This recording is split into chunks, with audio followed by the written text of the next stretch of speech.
Hi friends, एगो खेसारी भैया के गाना बा। पसंद है तो लाइक आ चैनल को सब्सक्राइब करो सबे। धन बाड़ुए धरती मैया, धन बा तोहर सकतिया हो। धन बाड़ुए धरती मैया, धन बा तोहर सकतिया हो। तोहरे माटी से बने दुर्गा मैया के मूर्तिया हो।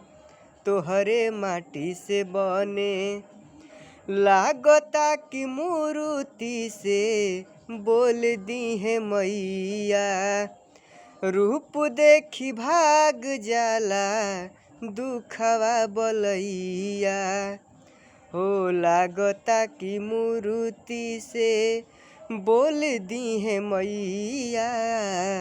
रूप देखी भाग जाला दुखवा बलैया। धन बाटे उ गरवा जेवन गढ़ले बाटे सुरतिया हो। तोहरे माटी से बने दुर्गा मैया के मूर्तिया हो। तोहरे माटी से बने।